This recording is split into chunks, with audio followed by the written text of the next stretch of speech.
And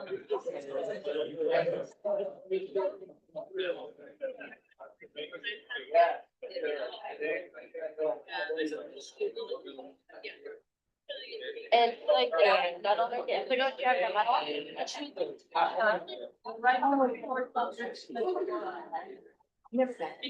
feel like it's extended.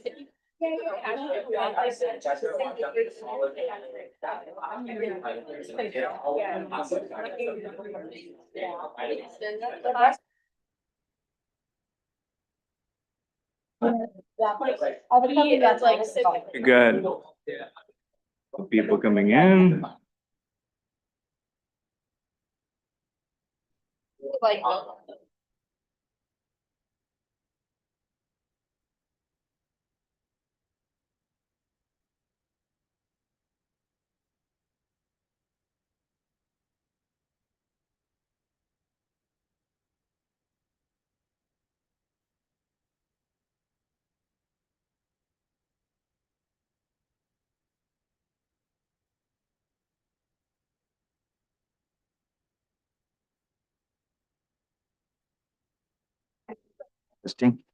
Welcome, everybody. Welcome. Good evening. It's nice to see so many people here tonight. I'd like to call to order the April 6, 2026 meeting of the Healdsburg City Council. Can we have a roll call vote, please? Councilmember Mitchell, Here. Vice Mayor Edwards, Here. Mayor Herod. Here, and let the record show that council members Hagley and Kelly are absent tonight. Let's all rise for the Pledge of Allegiance. I pledge of allegiance to the flag of the United States of America and to the republic for which it stands, one nation, under God, indivisible, with liberty and justice for all.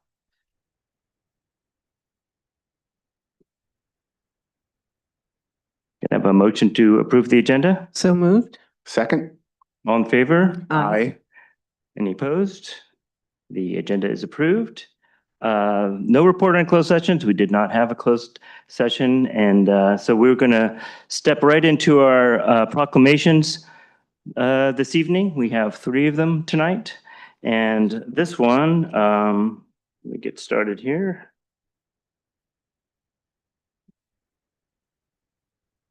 I'm going to read this one happily. Proclamation of the City Council of the City of Healdsburg recognizing the Healdsburg High School girls basketball team for their accomplishments during the 2025-26 season. Whereas the Healdsburg varsity girls basketball team demonstrated exceptional determination, resilience, and teamwork throughout the 2025-26 season. And whereas the varsity squad this year consisted of 11 outstanding student athletes, Amelia Wickersham, Amber Demon, Julia Vega Gallardo, Sana Katsuki, Maya Sherman, Claire Berry, Ava Wickersham, Sammy White, Savannah Hayes, Ashley Jenkins, Mayhair Demon. Apologies to any names I messed up there. I tried my best. Whereas for the playoffs, the team was strengthened by the addition of junior varsity players Kennedy Newman, Maya Haverson, and whereas the team finished their season as the North Coast Section Division 5 champions, marking Healdsburg's first North Coast Section title since 1991, 35 years ago. And whereas on the road to the championship game, Healdsburg achieved decisive victories over Emerald High School, 56-43, Credo High School, 38-35, and Gateway High School, 54-45. And whereas on Saturday, February 28th, 2026, Healdsburg triumphed over San Domenico High School with a score of 47-33 to claim the championship title. And whereas, despite facing numerous challenges and losses throughout the season, the team's perseverance and commitment never wavered. And whereas during their remarkable playoff run, the players brought together their skills, determination, and unity, achieving 4 consecutive victories and demonstrating their full potential at the most critical moment. And whereas every member of the team contributed its meaningful ways to secure the championship, exemplifying the true spirit of teamwork, sportsmanship, and dedication. And whereas we honor not only their championship title, but also the character, heart, and pride they brought to Healdsburg, representing their school and community with distinction. Now, therefore, be it proclaimed that we proudly recognize and celebrate the Healdsburg varsity girls basketball team for their historic achievement and commend them for their unwavering perseverance, outstanding teamwork, and championship excellence. All right. So we're going to welcome Coach Jordan to say a few words, and then we're going to do the other two proclamations. Then we're going to have everybody up for a photo. It's going to be a big photo. But welcome. You can come speak at the podium here. May it please the court. Just kidding. What a great season with these group of girls here. I mean, like you said, the dedication, especially to go a whole month over and beyond a season and to just keep steadfast in their enthusiasm to get it done, and having those medals around their necks is something special that we'll have for the rest of their lives. And again, I'm just so proud of every single one of them, and we're excited for this legacy that they built, and onward we march. Thank you for having us here. We really appreciate it. We're certainly happy to have such a great turnout, and really the whole community is so proud of you for everything you accomplished. Do you have any other comments? Just congratulations. Thank you for doing that. It's Healdsburg's such a great place, and you make it even better. Thank you. Yeah, congratulations, and hopefully it won't take so long for your next championship, and we'll get that one ticked off. So congratulations, did a great job. Okay, thank you. All right, we're going to move on to a proclamation declaring April 26th as Arts, Culture, and Creativity Month with Vice Mayor Edwards. A proclamation of the City Council of the City of Healdsburg declare April 2026 Arts, Culture, Creativity Month in the City of Healdsburg. Where it's Arts, Culture, and Creativity Month in April marks the 8th annual statewide celebration established by the California Legislature in 2019. And whereas the City of Healdsburg recognizes the arts, culture, and creativity are essential public goods, vital for the health and growth of thriving communities. And arts and culture creativity bring joy by uniting communities, inspiring individuals, and celebrating the richness of our city's diversity. And whereas arts, culture, and creativity inspire actions that drive positive change and strengthens the social fabric of our community. And arts and culture and creativity power our city's capacity to address community challenges, including advancing equity, inclusion, and access. And whereas creativity sparks innovation, provides youth with a well-rounded education, and equips our future workforce with critical skills and civic values. And whereas over 16,000 arts and cultural nonprofits supported more than 800,000 jobs and generate $289 billion, representing 7.5% of the state's economy. And California is the 5th largest economy in the world, with a creative economy of approximately $261 billion, 8% of the state's GDP, and 847,688 jobs in 2022, according to the Bureau of Economic Analysis. And whereas on August 16, 2021, the City Council adopted an Arts and Culture Master Plan to guide our community, enhancing arts, culture, and creativity in Healdsburg. And whereas on October 7, 2024, City Council created Arts and Culture Commission of the City of Healdsburg to lead efforts to advance the arts through programs, partnerships, and cross-sector initiatives. And whereas these collective efforts at the local, regional, and state level promote innovative prosperity, equity, and enrich the lives of all Californians. Now, therefore, be it proclaimed that the City Council of the City of Healdsburg hereby recognizes April 2026 as Arts and Creativity Month in the City of Healdsburg. All right, thank you. Before I welcome Chair Jepson, there's some folks in the back. There's a couple seats in front. If somebody needs to sit down, please come in. There's a couple seats we can take. Thank you. So I want to welcome Chair Noah Jepson of the Healdsburg Arts and Culture Commission to receive the proclamation. Hi, Noah. Great. Hi. Thank you, Vice Mayor and Council, for the proclamation and for your continued support of arts and culture in Healdsburg. On behalf of the 7-member Art and Culture Commission, we are excited about the initiatives and opportunities ahead this year, including new public art that will make our city more beautiful and art more accessible to everyone. This month is part of a broader celebration happening across California as communities throughout the state recognize the value of arts, culture, and creativity in public life. Healdsburg is a city of creative energy. We encourage everyone to get involved and to seek out opportunities in the visual arts, music, dance, theater, and the written and spoken word. Thank you again. Thank you very much. So, yeah, please stick around. We'll do a photo in just a few moments. We're going to move on to our third proclamation, declaring April 26th as National Volunteer Appreciation Month with Councilmember Mitchell. Thank you, Mayor. So a proclamation of the City Council of the City of Healdsburg recognizing April 2026 as National Volunteer Appreciation Month and thanking our volunteers throughout the community for their service. Whereas National Volunteer Week began in 1974 when President Richard Nixon signed an executive order establishing the week as an annual celebration, and every president since has done the same. And National Volunteer Week has flourished to encompass an entire month, allowing time to recognize the hard work, dedication, and passion of volunteers. And since 1990 is now celebrated and recognized worldwide. And our city government could not function without volunteers who serve our boards, commissions, task force, and committees. And to encourage an environment in which volunteers can flourish, the City Council of the City of Healdsburg created a formal volunteer program in 2019 that promotes community volunteer organizations and encourages intergenerational community volunteerism. And there are thousands of volunteers in our community who give their time and effort to help others through their church, community organization, service clubs, schools, and hospitals, charitable organizations, and other worthy endeavors. And these volunteers are motivated by the satisfaction of helping their fellow citizens and making their community a better place to live.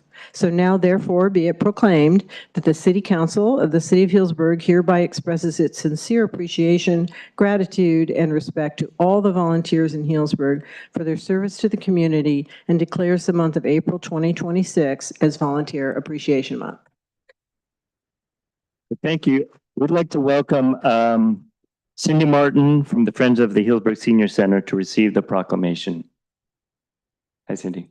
Hi, thank you. I stand here, one of thousands, as you mentioned, that volunteer that really make this city this very special place that it is today. And I'm really very honored to accept this on their behalf. And we appreciate the acknowledgement of the city for what we do. And I would really encourage anyone that has 5 minutes, an hour, whatever they have in their life, share it with others. It's a wonderful feeling to give back, and it really creates a wonderful basket of friendship that our city is.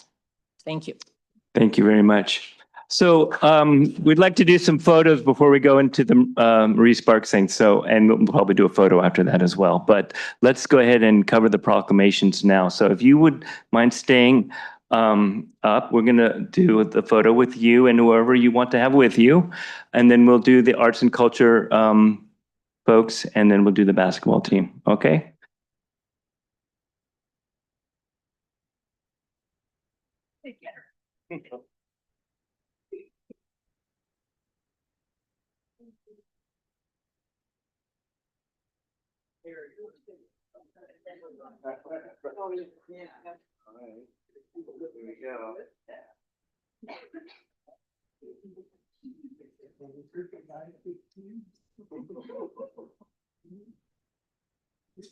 One more. Perfect.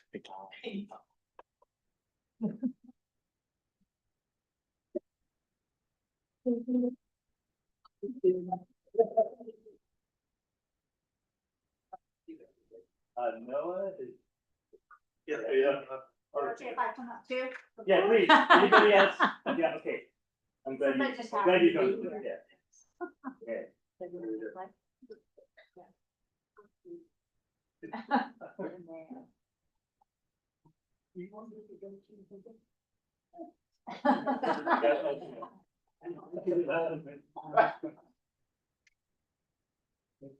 One more.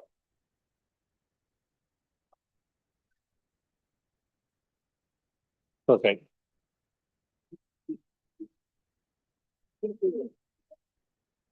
Okay, this is gonna be tricky. Time for the basketball team to come up. Coach, maybe not the whole family. We got a lot of different, but we want to get going.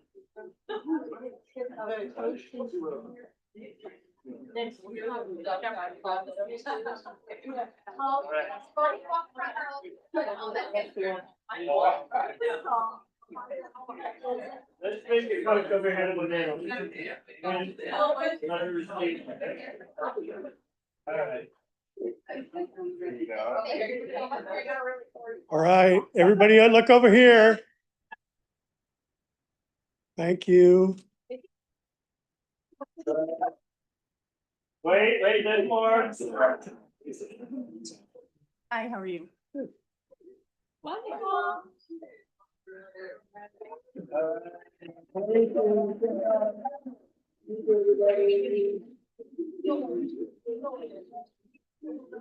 Wait, look, I'm on the screen.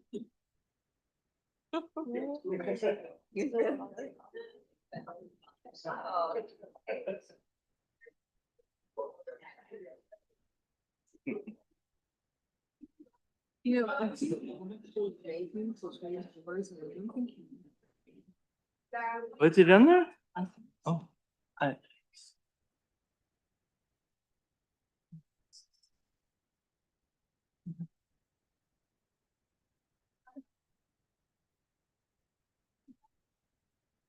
Okay, now we're happy to move on to the Marie Sparks 2025 Volunteer of the Year Award with Honor Grant. Welcome. Good evening, Mr. Mayor and members of the council. It is a great pleasure to bring to you our 2025 Marie Sparks Volunteer of the Year. Not just because April is Volunteer Month, not just because you just listened to a proclamation about the importance of volunteering, but also you got to see some of the faces of the people that are volunteering every day and hear from them exactly how important it is. Now, that said, the person about to come up here is quite the person. I have a little presentation for you about who Marie Sparks is and how important she was to our community. Some of our members of our audience were speaking earlier and remembered Marie Sparks herself as just a woman who was maybe yay tall, but quite the dynamo. So I'll take the next slide.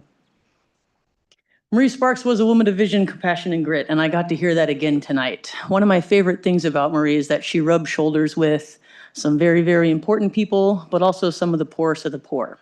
And she spoke to everyone in the same way. She treated everyone equally. And she did have the ability to inspire others to volunteer. She left a legacy of good works, many admiring friends, some of who are in the audience, and a stronger community. Marie Sparks is one of the main reasons that we have our annual Senior Appreciation Dinner every single year.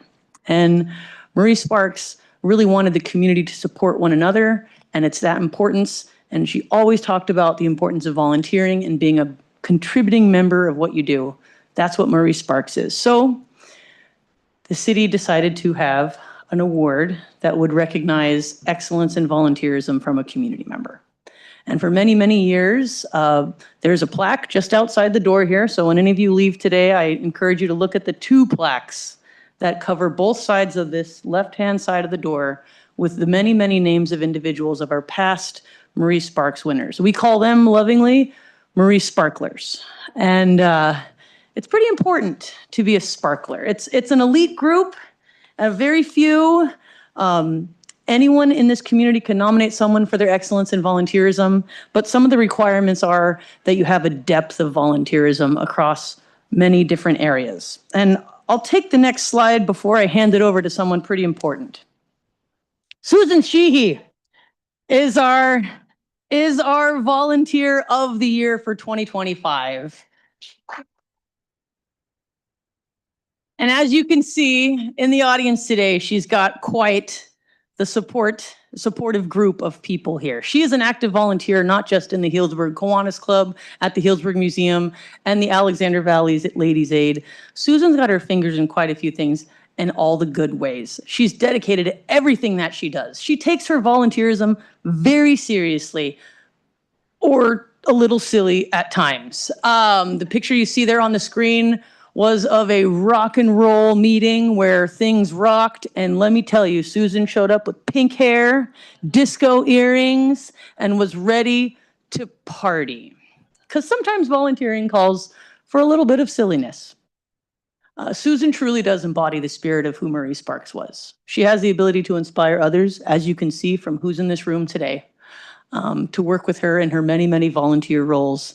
And she is an inspiration to the service clubs that she's a part of.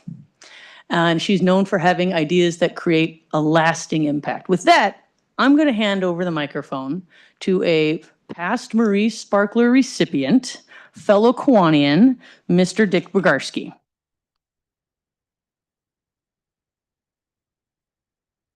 Mayor and council members, it's truly an honor to introduce and recognize Susan Sheehy for her extraordinary service to the Healdsburg community. Susan's record of volunteer leadership is simply remarkable. She's a 3-time past president of the Healdsburg Kiwanis Club, a past president of the Healdsburg Museum, and has chaired countless committees for both organizations. She has also served as past chair of Healdsburg High School's project graduation and has given her time and service to the historic Alexander Valley Ladies Aid organization for years. And these are just some of the examples in a long list of her contributions.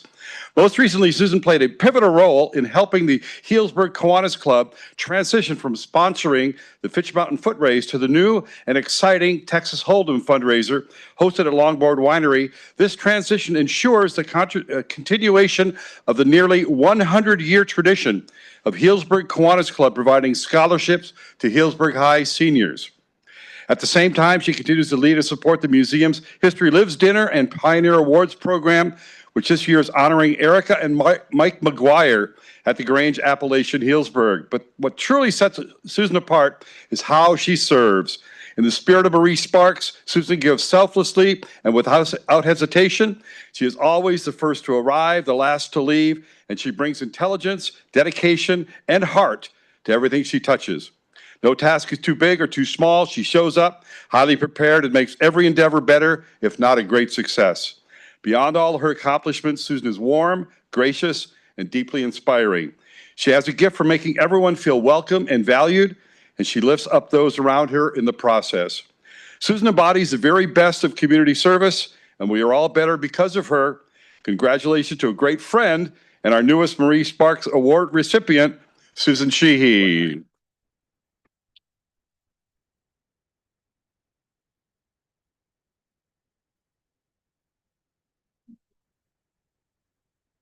Wow, I don't know how I got here. I think it's because I don't know how to say no. So thank you everyone for coming, showing up. I mean, being a volunteer, I guess is just kind of who I am. I feel most comfortable serving, participating, helping. Everything that they've mentioned is true. I was part of the grad parties when they got started when my kids were in high school. And I love that. Then when our family was growing up, we started a winery, I did the events at our winery. And so that gave me more opportunities to, put on parties, which I love to do. So getting involved then with Healdsburg Kiwanis, my dad was a long Kiwanian for maybe 25, 30 years. I used to go with him. So when my husband and I had moved up to Cloverdale, I always felt I was still a Healdsburg girl. And when he passed away in 2012, I just felt I didn't really belong in Cloverdale. I belonged in Healdsburg.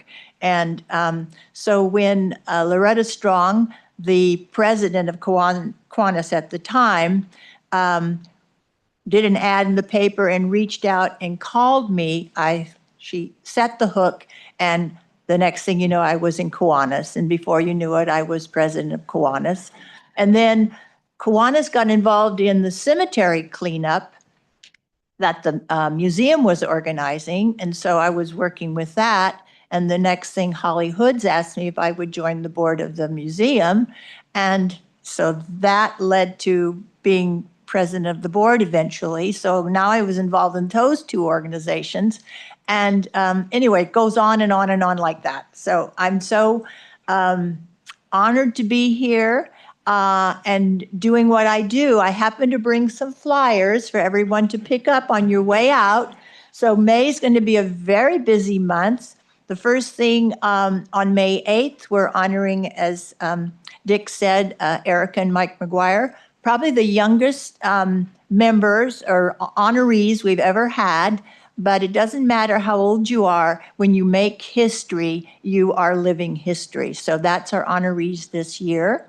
And then later on, I think it's May 17th, we're doing a cemetery cleanup at Oak Mound Cemetery. So all of the community is invited to volunteer. You can bring your grandkids, your kids, your rakes, your brooms, and we'll help cleaning up there.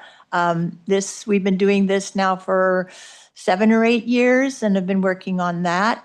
And then after the fair, we're going to have at the end of the month, Texas Hold'em, which is the big fundraiser. We got the inspiration from Woodland Kiwanis. They've been doing it for 16 years or so and made quite a bit of money. So I thought, I think we could do that here. So this will be our 3rd year, and it's really been a lot of fun. So thank you so much to my community, to everyone. I really am honored. Thank you. Thank you, and congratulations. I think, Anna, did you have something else to say? Oh, okay. We're all going to Yeah. celebrate Susan at the museum, so come on over. Congratulations, Susan. This is the party that we're never invited to on the You're council. always invited. You just might not be able to make it. Well, I hope you enjoy yourselves. Yeah. Congratulations. You know, I don't know you that well, but I know your face so well because you're just always out and serving, and I couldn't think of a better recipient of this really important award. You know, in my view, the volunteers are really the backbone of this community. This community is a great place, and everywhere you turn, you see that there's people pitching in at a variety of different things. And so this award really is a very meaningful one, and you are really a perfect recipient. So thank you for everything you've done. We're going to do a photo in a minute, so no one goes away. Yeah, thank you. It's the city's really comes together around volunteerism, and we never really have a shortage of volunteers. Sometimes we have to hook you in, but we appreciate those who step up to serve. So thank you for all of your service over the years. Thank you. I echo my fellow council members. Thank you. I'm really impressed with all of the variety of things that you volunteer for. That must keep it pretty exciting as well, too. But I might be out with that cleanup at the cemetery this year. Excellent. Right. And Congratulations. it's proven that if you do volunteer, you will live longer. Oh, well, that's Yeah, good. yeah, Okay. yeah. Thank you. Appreciate that. All right, so we have this lovely award for you. We're going to present it here and do some photos with anybody who'd like to join. Great. Oh, take your picture, everybody. You got get up there. Sydney told me. Oh, did you? I was like, how did you know? I've been. Come on up, the more the merrier.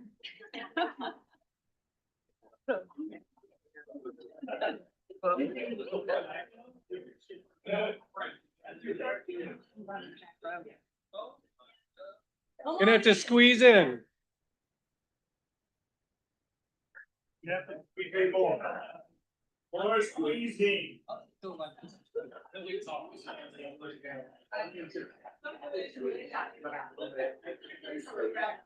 Can you get him in? No, I mean, if I do I can do a wide shot, but it's distorted.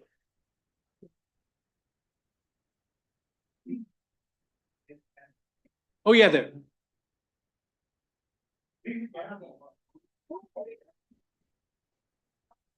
We could have a couple.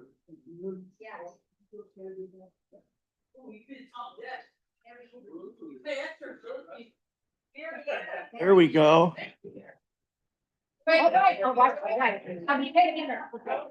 Is she coming?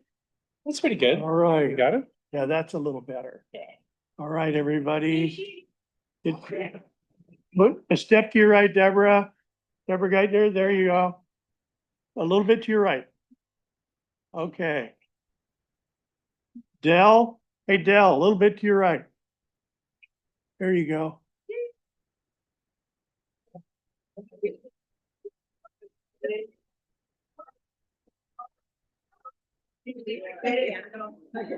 Who's collecting these? Todd, are you collecting these? I don't know. Sure. Yeah. Yeah. Thank you.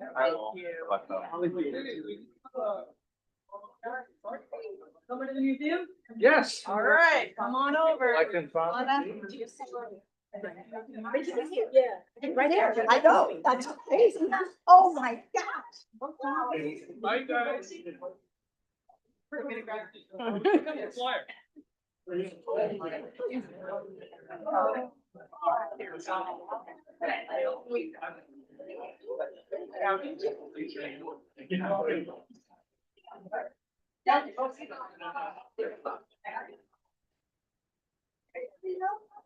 Okay, that was awesome. Really appreciate those sorts of proclamations and recognitions in our community. Give the folks just a moment here to file out, and we'll get to our city manager report when you're ready.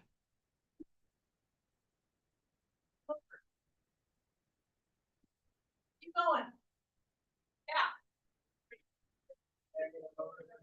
Okay, Mayor, I think we're clear. I'm trying not to take it personally that everybody's leaving for the city manager report. I have just a couple of quick updates for you all. First off, just a few things that are going on this week. I think I mentioned that we were kicking off construction of March Avenue at the last meeting, which was true. But now you're really going to start to see some activity out there. We've got some traffic controls. And I think steel plates are either here or imminently here. So we are off and running on that long awaited project. So that's great news. And also we just appreciate everybody's patience and caution in traversing it. It is going to be, as you may recall, we planned about 9 months total from start to finish. So the road will stay open, as you know, but it will be a process, but we're off and running. So that's great news. Another big milestone is this Saturday is the first farmers market of the year.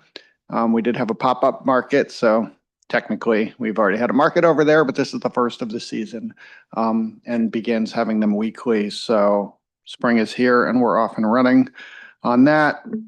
And then I have a couple of updates I wanted to provide, mostly related to the next meeting. We have a relatively short agenda tonight, but I'll make my occasional reminder for people who are looking to track what's going on with city council meetings and look ahead a little bit. At the end of every one of our agendas, we have something called future agenda items. And that's where we do our best.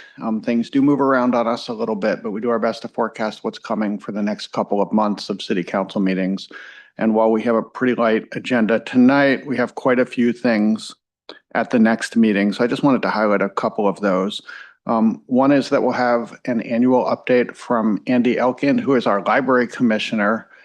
For those who aren't familiar, we are part of a regional joint powers authority, which is countywide, the Sonoma County Library. And Andy is our representative to that governing body. So a really important role. And I highlight that one because it's a good time for us to get an annual update on what's going on with the library. But also because Andy's term will be concluding at the end of this fiscal year.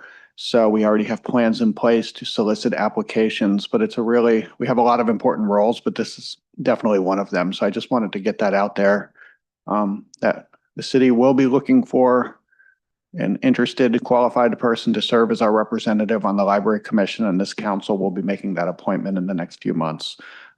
So we'll get an update on some of that, but in general, just what's going on with the library at the next meeting. And then a few other things that are on the agenda for the next meeting that might be worth noting. Our budget process has already begun. We are active, very active on the staff level in planning for the upcoming 2-year budget, but this will be the city council's first chance at the next meeting to really dig in. You can expect a lengthy presentation and discussion as we begin just starting to set the pieces in place and look at the choices we'll need to be making for the budget this year. We should be on target to follow the Arts Commission's recommendation for the award of an art project, an art piece for the Foley Family Community Pavilion. So if you haven't watched the most recent Arts Commission meeting, which had a presentation of those projects, I'd recommend people check it out, but that will be coming to the City Council. And then lastly, we have a couple of items related to the station area planning process. We just closed on Friday the application period for a community advisory commission. The council previously decided to have a commission comprised of about 15 people. I can let you know at this point we had 29 applications, so no surprise, lots of interest. So you'll have some difficult decisions to make, but a good problem to have. And we closed the request for proposals period for a consultant to lead that project. Had very strong interest, and our staff has been working through those proposals and interviewing finalists, and should be on target to make a recommendation to the City Council. So a couple of big milestones as we get underway. There's a few other things coming up, but those are really just a handful of important ones I wanted to highlight for the next meeting. Happy to take any questions. Do we have any questions? No? Okay, thank you very much. Okay, we're going to move on to public comment on items on the consent calendar and non-agenda items. This time is set aside to receive comments from the public regarding matters of general interest not on the agenda, but related to City Council business. Pursuant to the Brown Act, however, the City Council cannot consider any issues or take action on any requests during this comment period. Do we have anybody who'd like to make public comment tonight? Welcome. Hi, everyone. I'm Claire O'Neill, and I had so much fun with those proclamations. That was a blast. I really came because you made the proclamation for arts, culture, and creativity. And this year, that scrappy little C-cubed group that I'm involved with formatted the whole month around word art. We had already a couple things over the weekend, but today was the launch of the program we set up for the restaurants, cafes, and bars to get involved. I delivered coasters with poems written by local poets to the hospitality places so that they can put these out with the check or with the drink. And it was so much fun. The guy at Willie's was wild about it. The guy at Black Mountain told me he needed 75 to start with. Everyone. Healdsburg Bar and Grill, I took him a stack of 36 and he said, no, that'll be in the first hour. Evidently. And Acorn, they all were just immediately, oh, yes. And those are the only ones I got to today because other places were closed. So it's turning out to be a really good response from the nonprofits and the businesses. You'll see that there are window displays with books in them. There are poetry readings. There's plays going on, other activities. We've just gotten the jazz poet laureate to be doing a reading at one of the galleries. Lots of fun. So I don't know if that I can beat the proclamations, but I did bring you each a poem. Thank you. Thank you very much. Do you have anybody else for public comment tonight? Welcome. Kathy Waterweary here. I've been monitoring stuff on Facebook. Just a few issues, but mainly one thing I want to mention is the high-speed bicyclists along the path. We've got kids, we've got elderly, we've got dogs on leash, off leash, and these people just whiz past them with no consideration whatsoever to slow down. I even had a few pass me really fast when I was being courteous and going around people who are walking. This has got to be monitored because, somebody could get severely injured out there with them. Maybe during certain time of days, these high-end bikes are not allowed on the bike path. Mornings when it's cooler and the family's out walking, and evenings, but something's got to be done because somebody's going to get really injured or maybe killed in an accident with them just whizzing by. See, another thing somebody monitored, some people up in Dry Creek area feels that they need more way to exit during an emergency. I send them to the website because I don't know what could be done. And somebody mentioned about having another, to give information like we had, was that Chamber of Commerce down on the plaza itself because people meandering looking for businesses, and I do the best I can to direct them to wherever the business might be. So basically, that's what I've been monitoring on Facebook and on Instagram, that people have these issues. Mine is the bicycles on that bike path. And I'm also considering once the SMART train comes through, people using the bike path is going to share that with those waiting for the train. My mind's thinking, how's this going to work? Now, people parking, they're going to walk across the bike path to get to the platform or however it's set up so they could catch the train. So down the road, you guys got to think about it and not wait until we get to the bridge and cross it. It should be looked into right, starting right now before the train comes through town. Thank you. Thank you. Anybody else for public comment tonight? Okay, seeing none, we'll close public comment. Thank you. Move on to the consent calendar. Do I have a motion to approve the consent calendar? So moved. Second. Can we have a roll call vote, please? Councilmember Mitchell, Yes. Vice Mayor Edwards. Yes. Mayor Harrod. Yes, thank you. No public hearing tonight, and we're going to move on to construction contract for Grove Street Underground Conversion Project with Utilities Engineering Manager Patrick Foos. Welcome.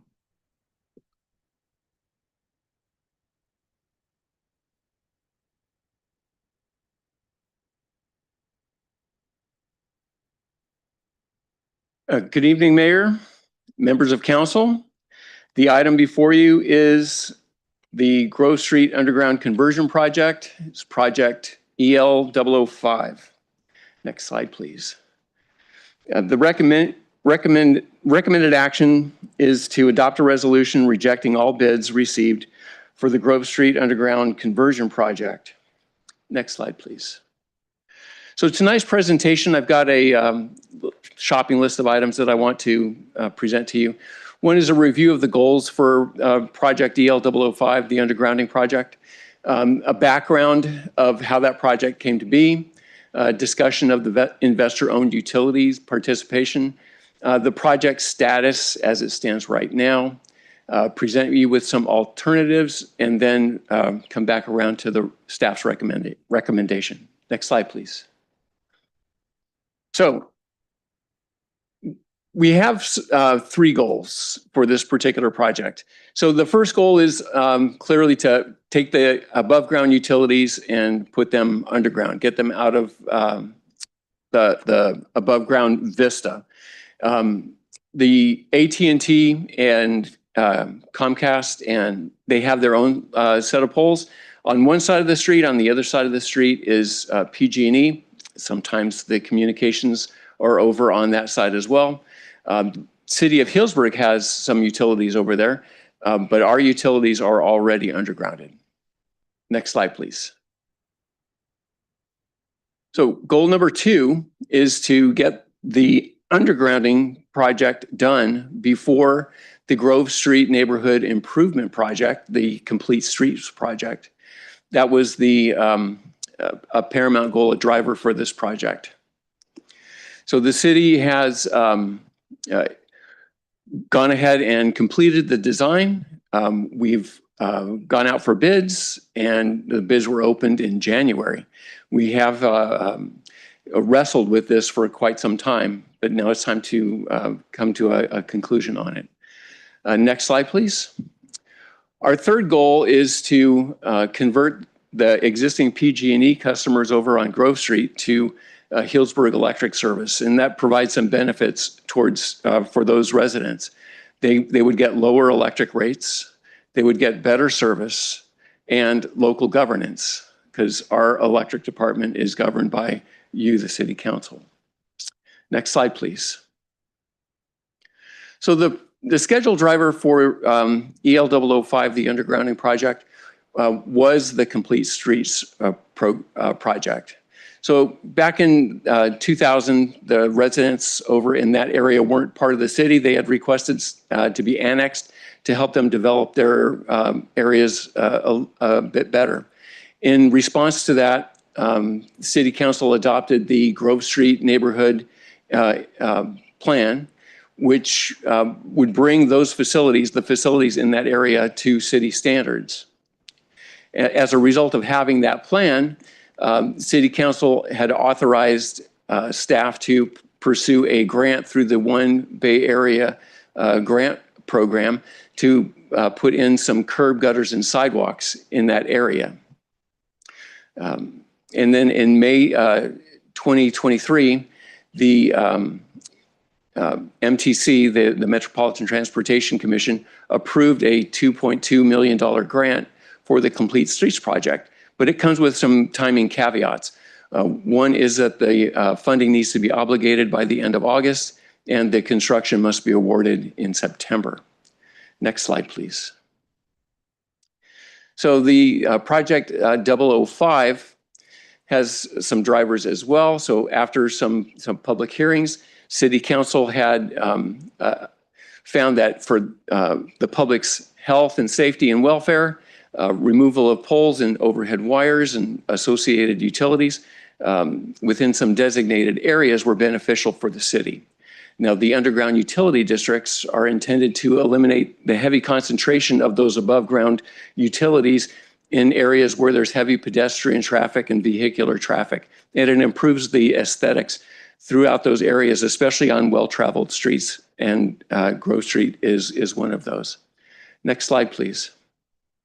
So the Grove Street Underground Utility Project, the staff had come before City Council back in 2024 to form the Underground Utility District. Now, the existing utilities that are out there are, as I said, electric, water, and sewer for the city, and those are already underground. There's AT&T and Comcast. They're mostly above ground, and PG&E has overhead wires. And PG&E's overhead wires are transmission and local distribution. The local distribution serves on the order of 33 customers out there. So the preponderance of PG&E's facilities are for transmission for other towns. It's power transmission through that area. Next slide, please.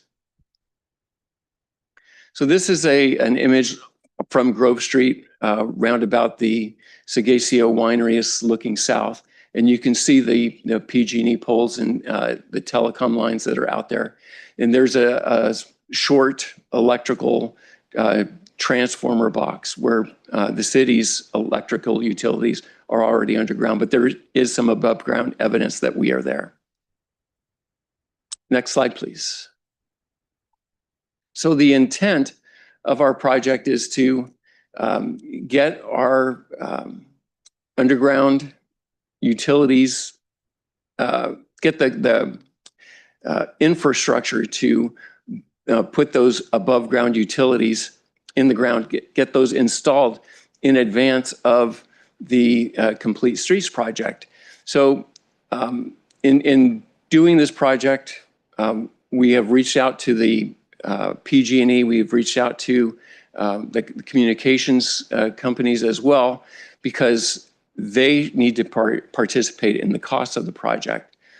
So we had designed the project to their standards, and that seemed to be a good arrangement and I think that it's compelling according to the rules, and we'll get to the rules on the next slide. So, but I do want to point out that there's additional costs for actually moving their facilities to the underground infrastructure that EL 005 would construct. And there's additional costs as well for departing loads, and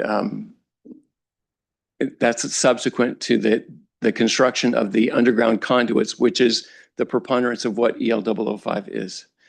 Next slide, please. So in the investor-owned utility participation, there's a CPUC rule, it's Rule 20, and it has three parts.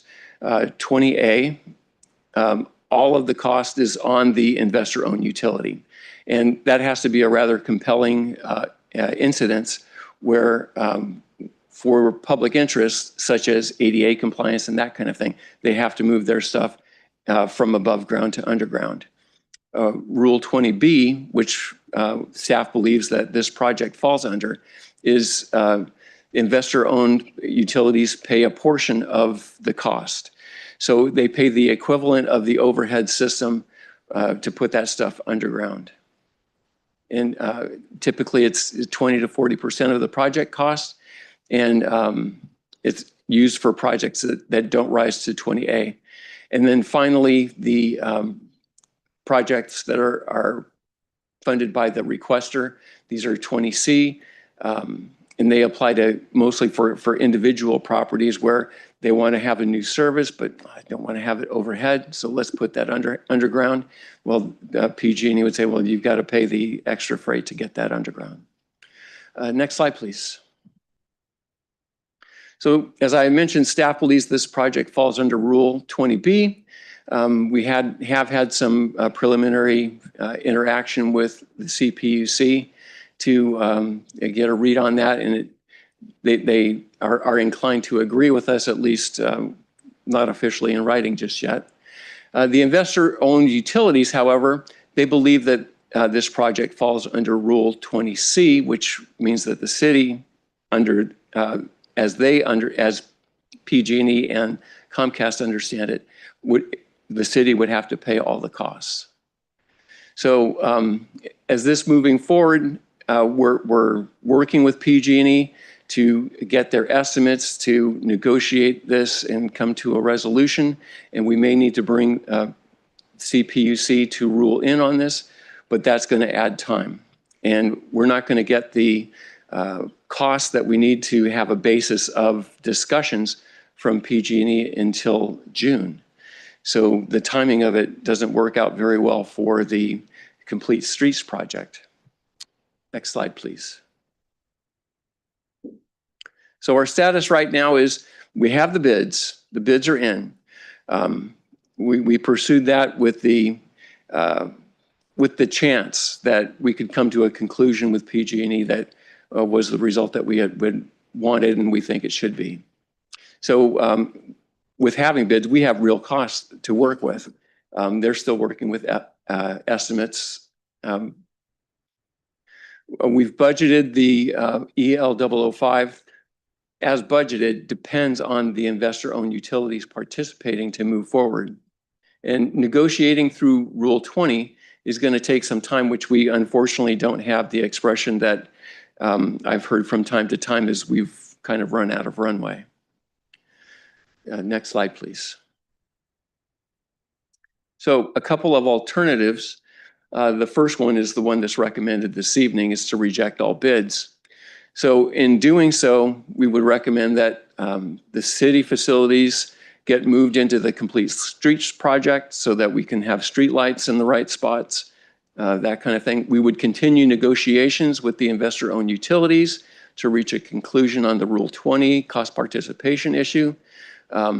We would convert customers from PG&E to city electric service as those customers are requesting service. And then we would pursue the undergrounding effort later. Alternative number two is to award the project. And in doing so, we would front the money to the undergrounding utility conduits. Bear in mind, there is a shortfall in the budget. Our budget as it stands right now is about $1.9 million. So we would need $2.1 million to cover those costs. And under this scenario, we would be able to install the infrastructure, and we would continue to with negotiations with the publicly owned or the private owned utility companies. So neither of those alternatives includes the subsequent costs that for the investor-owned utilities to move their facilities into those underground conduits, or the additional fees for transferring those services from PG&E to the city. Next slide, please. So this is wrapping around to the staff recommended alternative, which is to reject all bids. And I'm going to stop right there and entertain questions. And Mayor, if I may, I wanted to add just a couple of thoughts afterwards. You just got a really good overview of a very complicated process, so I won't try to muddle that unnecessarily. I'm sure you'll have questions and the team will be ready. I want to start with maybe just a little bit of a silver lining in what's probably not a real fun item for any of us, which is the point of this timing crunch that we're in, is that the above ground project is not only ready to go, but is compelled to go because of grant funding. So I just don't want to lose that. Our intent was to take the opportunity to get undergrounding done before we did the above ground streetscape project, which is taking a major arterial in town that needs basic infrastructure, sidewalks, curb, gutter, lighting. And I think that was a noble aim, and I'm frustrated that it seems like that won't come together in the way and the order that we intended. But I just don't want to lose the fact that we have a grant-funded project for a really important streetscape, and it's time to get going on that. So that was the first point I wanted to make. Beyond that, I think Patrick explained this well, but I can only imagine you have questions about the timing and are feeling the same temptation that I think we've been wrestling with for the last many months. Well, what if we had a little bit more time? Couldn't we do this? Couldn't we do that and see if we can pull this together? From my perspective, a little bit of time really doesn't get it done. If we thought there was some way to take a few weeks and make this happen a couple months, believe me, we'd be recommending that. But as you heard, PG&E is pointing to give us their cost estimates. These are costs over and above those that we've outlined, $4 million worth of undergrounding to move their equipment. That is coming with their determination that this is a 20C project, which is to say they will not be contributing to the undergrounding. And only then could we move into the next phase, which may mean trying to litigate this thing, not actually litigate, but have our day in court metaphorically with the CPUC. And we don't have a clear estimate of that, but undoubtedly it's months and probably a lot of them. So I just wanted to make clear that this is not a case of if we could just kind of wait for a little bit, could we pull it together? I assure you we've tried to find that. Our recommendation is based on the fact that we've got a great project that needs to get going. We won't give up. It's lots of times undergrounding happens not in the order you'd hope for. And so we'll continue to pursue options. We have not told PG&E to stop with that cost estimating work, even though we're taking this step now, but we really don't have a forecast for how it ends up and how long that takes. I'll just say from my perspective, having gotten a deep dive on this process for the first time, it seems designed, I'm sorry to say, to kill projects. Maybe that's not the intent, but that's been my impression of it. And I think it's going to be a long time. So we won't give up on looking at opportunities to get infrastructure underground. But our recommendation is based on the fact that really now is the time to start building these long-awaited, what was the Grove Street neighborhood plan was the year 2000, if I recall. So we're 26 years into waiting for some key infrastructure out there, and we are going to provide that key infrastructure. So there's your silver lining, but unfortunately it does come with the recommendation about foregoing undergrounding at this juncture. So I'm sure you'll have questions, but I just wanted to offer a few thoughts there. Okay, thank you. Thanks for the presentation. That's a great overview, and you're right, it is pretty complicated. I'd like to ask the council to ask any clarifying questions about the presentation, then move to public comment. Do you have any questions? Yeah, thank you. I have a couple. I just want to clarify the budget that we have for the project, the $2.2 million grant plus how much from the city to do this, or is that going to cover all of the above ground? Well, the grant itself is for the above ground items. The budget that I was mentioning where we do have the shortfall, that is for the underground utilities. It's sufficient to cover the city's infrastructure that we would need to provide services to the various customers along the way. But it's not enough to cover everybody, like the investor-owned utilities. So we've got a budget for part of that based on the assumption or hope, I guess, at this point, that the PG&E would cover their 20 to 40%. Is that how it was I'd developed? like to characterize it as a well-founded understanding, but Okay. Hope it would satisfy too. At this point, right, I guess. But okay, and so, yeah, the shortfall would be 2.1 million if we went ahead and tried to, we would have to pay for all of it at this point. Yeah. Okay. And that's where we're short. Okay.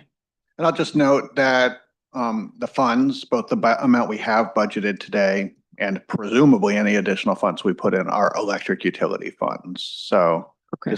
just so you're clear on where that would be coming from, these are ratepayer funds. And are the estimates, so we're talking about starting, it needs to be started by September, is that correct? Started or not finished, but started, right? Awarded.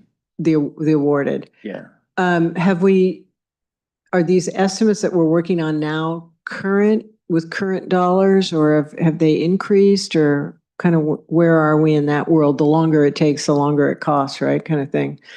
Well, there is that. The city has bid prices. So they're good until the contract or the bid documents say that as long as, I think it's 90 days, something along that line. So we had bid prices. So but the estimates that PG&E will come out with, I don't know if there's a fluff factor or an escalator involved in that they're anticipating the passage of time. And right now, so you say PG&E is working on their cost estimates, but they're also, so then there's that element. And then there's the other element of whether or not they would pay for anything if we fall into the 20C. That's the CPUC would have to resolve that issue for us? I think so, if the negotiations are protracted that way. Okay. Thank you. So these current residents, they will be switched over to Healdsburg electricity no matter what, or they would only switch if we did the undergrounding? As it stands right now, as they request to be transferred over, that's when it would happen. And then when they did that transfer, that would put that resident in a 20C situation where they would cover the transition from PG&E to the, or is it just a matter of paperwork? If it stays above ground, that we would just take them in as a city customer, or is there any type of construction that needs to be done to switch them from PG&E to Healdsburg? It's an interesting perspective to take on this, and I might ask City Manager Kay to weigh in on it. When the project is part of a larger undergrounding activity, the overall ratepayer base weighing in on those costs makes sense. When it's one at a time, it doesn't seem to make as much sense. Okay, on that end, let's just say for some reason that PG&E sees an error in their ways and comes back in June with their bid, realize that it is a 20B project. It looks like these bids would still be good, or if tonight, if we reject them all, the process would have to start over again for bids. If we rejected tonight, we would have to start over and rebid. Okay. And the last thing is that it's safe there now. There's no issue with public safety of having the lines above or below. We still will be safe, and the residents will be safe with the power line staying above ground. That is my understanding. Right, yes. thank you. Okay, thank you. Well, there's a mention that in the future, we could move the power lines and the other lines underground, but I'd like to get a rough idea of the difficulty of doing that after the Complete Streets project is finished. It sounds like you're tearing up concrete to do that and Certainly. so on. The major corridors for the underground utilities that follow the center line of the street are actually behind back of walk. So they're to the edge of the right of way on one side, edge of the right of way on the other side. Where we run into incidents where we would be potentially impacting the newly placed infrastructure, surface infrastructure, is where we have those utilities crossing. And it's a handful of locations along that mile and a half stretch of Grove Street. So as I understand the Complete Streets project, it's curb gutters and sidewalks. The pavement is not being replaced. So having a utility cross a sidewalk is not unheard of. It's just the relative new age of the sidewalk would make it a little painful. Right. Thank you very much for that. Is there any possibility, I mean, it's less expensive to be above ground and more expensive underground with the change and so on. Are we looking at any potential savings on this project, or was it our hope just, to receive help, if you will, from PG&E and the other entities would basically bring us to square zero, or is this actually going to give us a little extra in the total budgeting for the project? Well, this will save us some money in that we had $1.9 million budgeted for the undergrounding. And I should note that was undergrounding other people's stuff, so to speak. As you heard, our equipment is underground. So yes, if we don't move forward with undergrounding at that time, there's significant money the city will not spend. What I will note, though, is it would not be available for the rest of the project because of what I said before. These are electric funds and need to be used for purposes tied to the electric department. So our attention, we haven't talked about it yet, but our attention really turns at this point to Healdsburg Avenue, which could be in a comparable situation a year from now. I'm not suggesting, I'm not recommending, I'm not asking if we might rededicate the funds there, but I'll just say it crosses our minds that we may see a shortfall or we may see a suboptimal situation that is paired with a way to find some way to get the undergrounding done on Healdsburg Avenue, which unlike Grove is in the wildland urban interface, or at least part of it is. So that would be one example of where it might be helpful to have that funding. We have obviously plenty of needs in the electric department. We have a substation that's hit its useful life that's going to take many millions of dollars in the next few years. But we will see in the short term, yes, we'll see savings by not spending the money. It's just electric money that needs to stay in that fund. No, I assume this is a discussion for another day. There's probably a couple of things that need to be worked through on that. So thank you. Is there any other questions before we go to public comment? I just had another question. So are we setting ourselves up for when we do Healdsburg Avenue that PG&E says, well, they didn't do it on this one? Is it something we should pursue to get a ruling on now so that when we get to Healdsburg Avenue, or that's something we'll just address at that time? Is the most efficient way of doing that? Well, I don't want you to get the impression that we're just packing it up and going home on this. We're continuing to talk to PG&E on this particular negotiation, so we're not going away on it. Okay. And I think that the same is true for Healdsburg Avenue. They have our design now. And a discussion hasn't been tabled yet, but it will be shortly. All right, thank you. Okay, I'd like to open this up to public comment. Is there anybody here who'd like to speak on this matter? Please come forward. Welcome.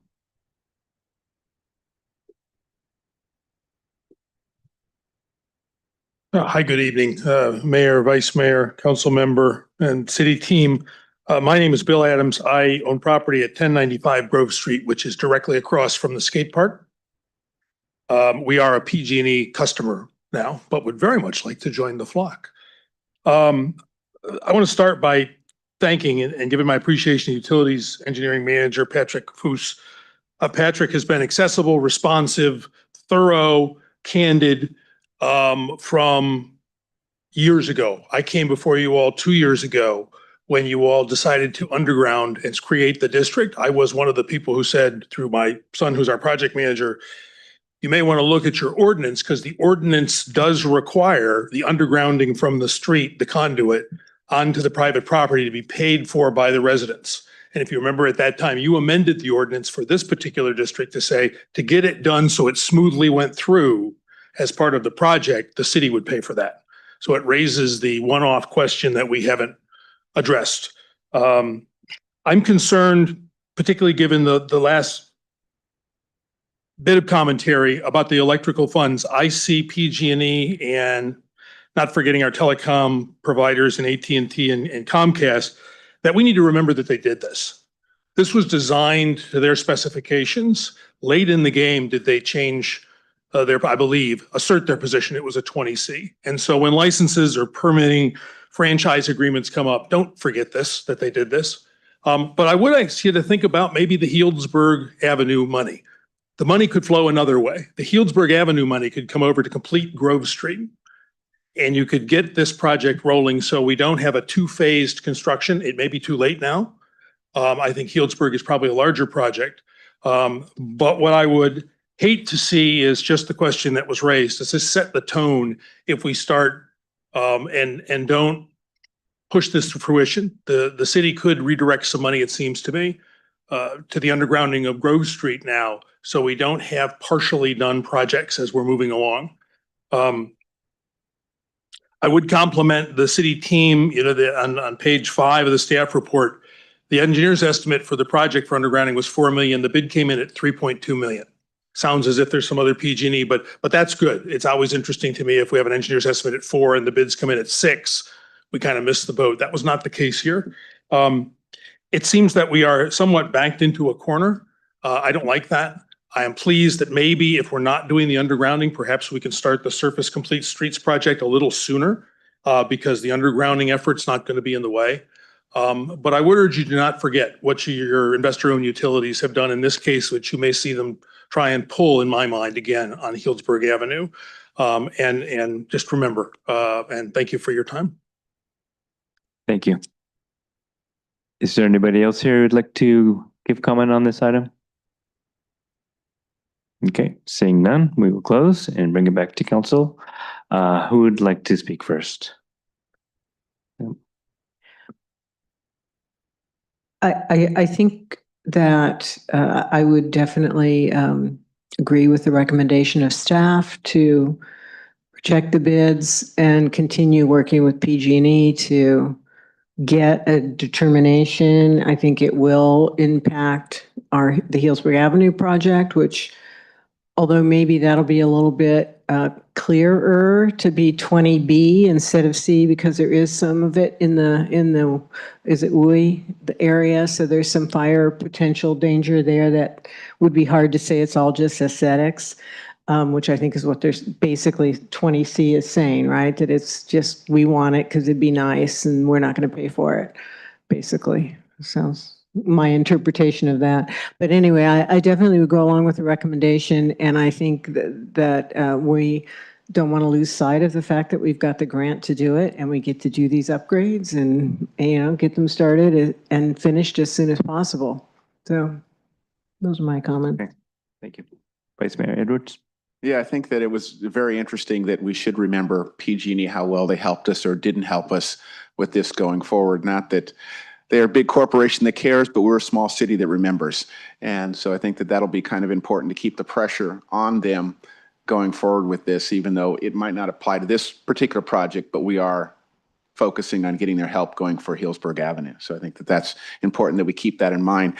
The other comment I had was, do we need to adjust our ordinance? When we had this set up, as the commenter mentioned, that it would be undergrounding. Do we need to adjust that at all at this point, or that's pretty much set in place? That is not my area of expertise.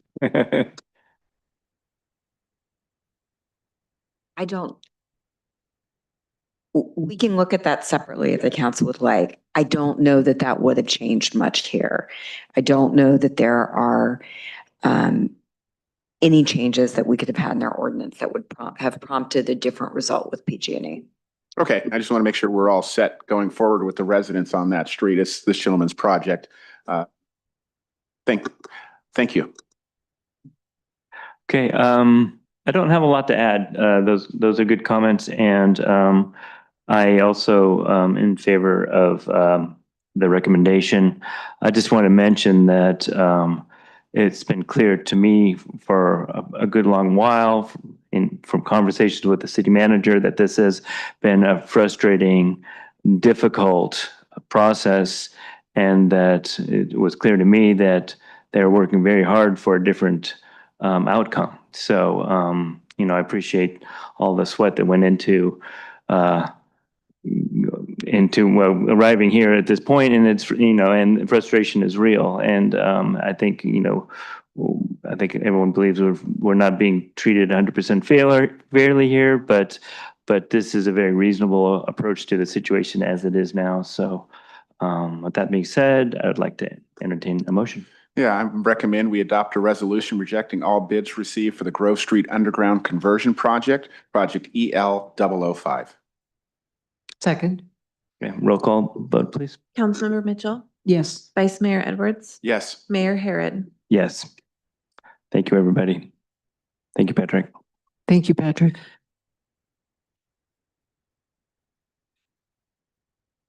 Okay, so having no new business, we will move on to council reports on matters of interest occurring since the previous meeting.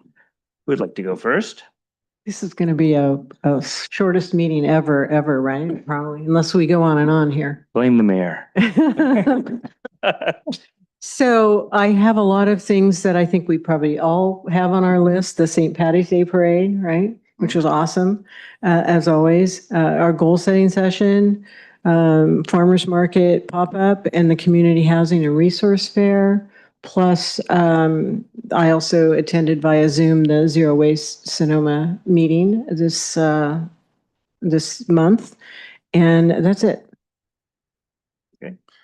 I will just add to that the opening day for Little League, which was great. Really good turnout. Always exciting to see the excitement for that. And also went to the Smart Community Meeting. And there was quite a good turnout for that. I was really happy that our community came out for that, and that continues the process of lots of conversations. But it's nice to see that Smart is reaching out to our community for some input. So that's what I did. Yeah, agreed. I think Smart did a really great job with that meeting, and I was happy to see so many people show up for that.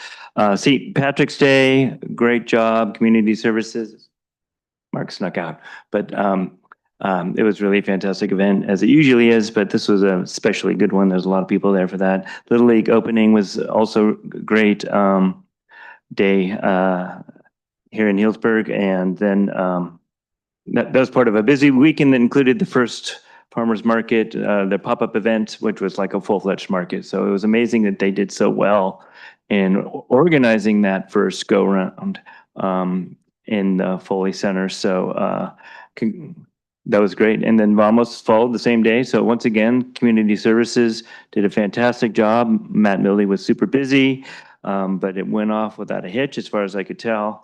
And it was a great time for a great number of our community members who showed up for those two events. And then the following day, Housing Resource Fair, also very cool and very well done. And it was really gratifying to see the Foley Community Pavilion really humming and doing what's going to be doing for us for many years to come. I went to the Kiwanis Pancake Breakfast. They had a great turnout. The breakfast was good, as it usually is. Always a really fun event.